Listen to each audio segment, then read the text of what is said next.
कहां से आपका आइडिया आ रहा है, आप अपनी बात बीच में ला रहे हैं, राइट। दूसरा ये जो बात है, अब आप आते हैं ब्रूटैलिटी पे, क्रूअल्टी पे। कौन सा राजा है जो किसी की टेरिटरी में जाता है और कहता है सर प्लीज मुझे अपनी टेरिटरी दे दीजिए? क्या हिंदू राजाओं ने किसी राजा की टेरिटरी में जाके उसकी टेरिटरी लेने के लिए लूटपाट नहीं मचाई? शिवाजी मुझे याद आते हैं, शिवाजी कर्नाटका में जब जो चिक्का राजा वुडेयार थे, अगेन हिंदू राजा, उनके खिलाफ जब कर्नाटक में उन्होंने अटैक किया श्रीरंगपट्टनम में, तो बाकायदा उनके बाखर में लिखा है कि आसपास की सारी जगहों को उन्होंने लूट लिया।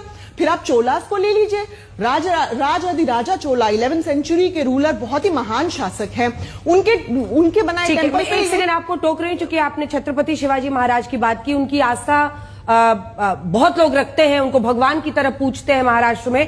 और मैं आपसे सिर्फ इतना कहूंगी कि कुछ भी ऐसा ना बोले जिससे किसी की भी भावनाओं को ठेस पहुंचे या उनका अपमान हो। छत्रपति शिवाजी महाराज और उनकी जो लेगेसी है उसको पूरा देश नतमस्तक होकर सलाम करता है। इसलिए मैं आपसे बस एक रिक्वेस्ट कर रही हूं, कुछ भी ऐसा ना बोले ताकि लोगों की भावनाओं को ठेस पहुंचे। अपनी बात कंप्लीट कीजिए। नहीं, मैं बिल्कुल फैक्ट्स पे बात बोल रही हूं। फैक्ट से अगर किसी को, अब जरा सोचकर देखिए, मुसलमानों को गालियां दी जाती है, मारा जाता है, मुसलमान के पैगंबर को गाली दी जाती है, उनके खिलाफ प्रोपेगेंडा फिल्में बनाई जाती है, मगर तब किसी की भावना आहत नहीं होती। मगर जब इतिहासकार ने सच्चाई बताई तो इससे कुछ लोगों की भावना आहत हो